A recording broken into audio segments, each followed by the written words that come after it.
Welcome. I am Advocate Bhagyashree Bhosle. In today's lecture, we shall discuss about the National Commission for Women.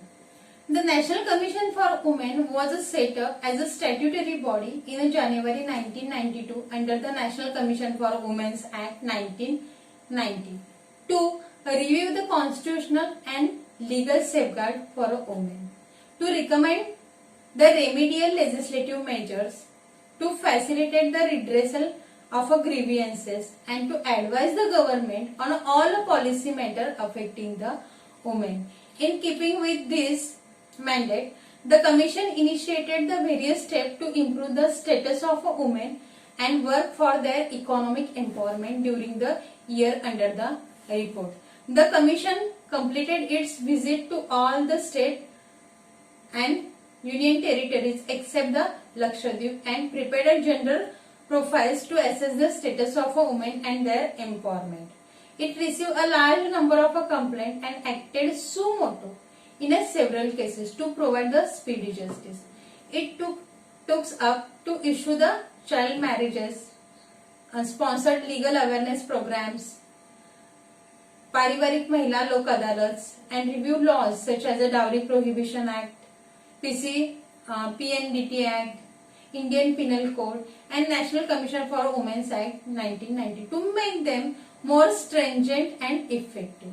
It organized the workshop and consultation, constituted the expert committee on economic empowerment of the women, conducted the workshop and seminar for the gender awareness, and took up the publicity campaign against the female foeticide, violence against women, etc. in order to generate the awareness in the society against these social evils.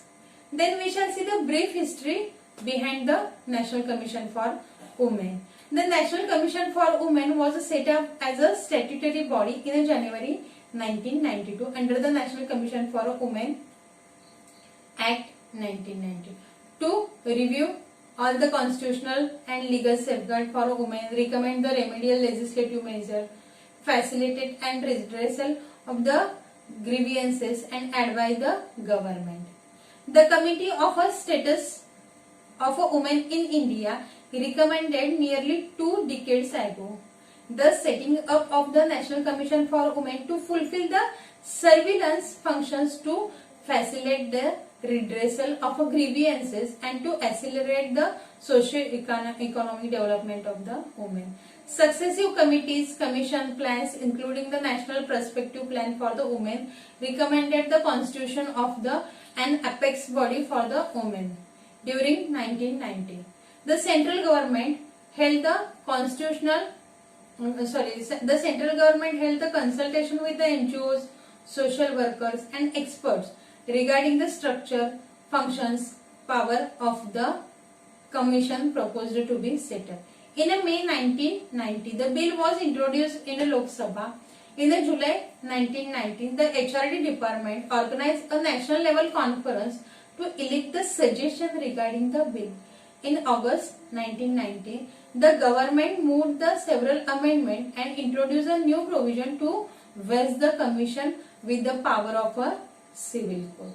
The bill was passed and received the assent of the President on 13th August 1990. The first commission was constituted on 31st January 1992 with Mrs. Jayanti Patnaik as the chairperson.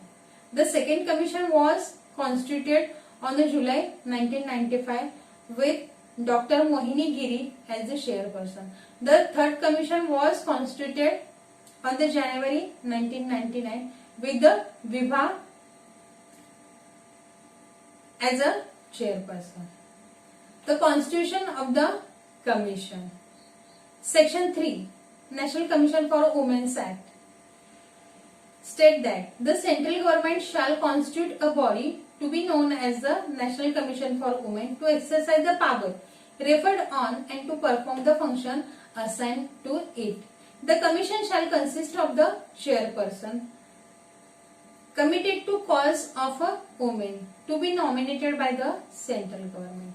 Another 5 members to be appointed by the central government from amongst the person of ability, integrity, standing who have experience in a law or a legislation.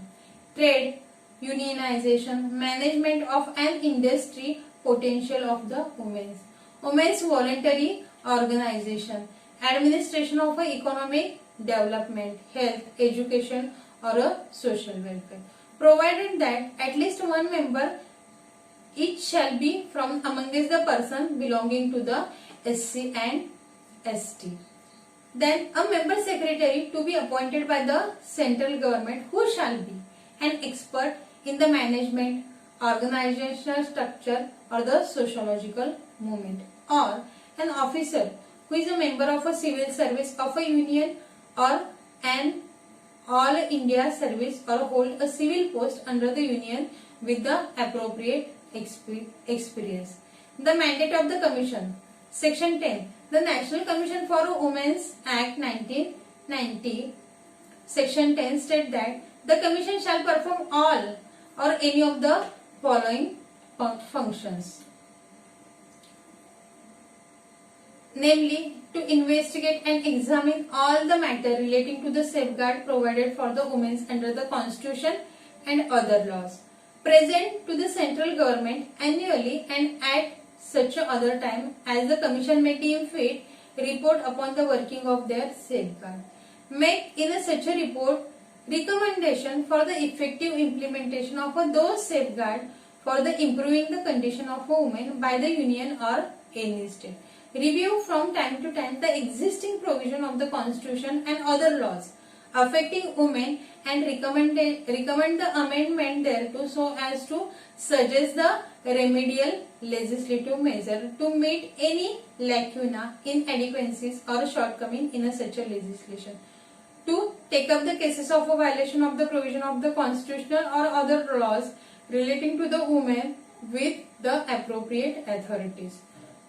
Another important function of the National Commission for Women is to look into the complaint and take a suo motu notice of the matter relating to the woman as follows: deprivation of a woman's right, non-implementation of the law enacted to provide the protection to the women and also to achieve the objective of the equality and development, non-compliance of the policy decision, guidelines or instruction aimed at mitigating hardship and ensuring the welfare and providing relief to the women, and to take up the issues arising out of such a matter with the appropriate authorities.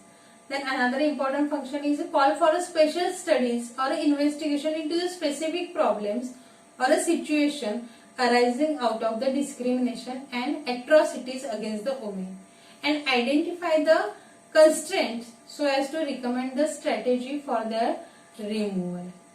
Another important function of this commission is to undertake the promotional and educational research so as to suggest the ways for ensuring the due representation of a woman in all spheres and identify the factor responsible for impeding their advancement, such as the lack of access to the housing and basic service, inadequate support services and technology, for reducing the drudgery and occupational health hazard, and for increasing their productivity. To participate and advise on the planning process of the socio-economic development of the women. Then another important function of this commission is to evaluate the progress of the development of the women under the union and any state. Inspect or cause to be inspect a jail, remand home, women's institution or other place of a custody where women are kept as a prisoner or otherwise, and take up with the concerned authorities for the remedial action if found necessary.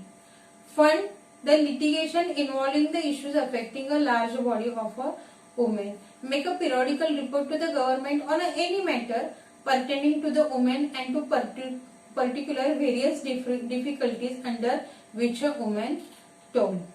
Any other matter which may be referred to it by the central government. The central government shall cause all the report referred to be laid before each house of a parliament along with the memorandum explaining the action taken or proposed to be taken on the recommendation relating to the union and the response for the non-acceptance, if any, of such a recommendation. Where any such a report or any part thereof relate to any matter with which any state government is concerned, the Commission shall forward the copy before the legislature of the state along with the recommendation explaining the action taken or a proposal to be taken on the recommendation relating to the state and the reason for non-acceptance, if any, of such a recommendation. The Commission shall, while investigating any matter referred under this Act, have all power of a civil court trying a suit and in particular in respect of the following matters, namely summoning and enforcing the attendance of any person from any part of India and examining him on a oath, requiring the discovery and production of any document, receiving evidence on a affidavit, requesting any public record or a copy thereof from any court or a office, issuing the commission for the examination of witnesses and a documentation, and any other matter which is prescribed in the Act. In this way, the National Commission for Women plays a very important role in protecting the women's human rights. Thank you very much.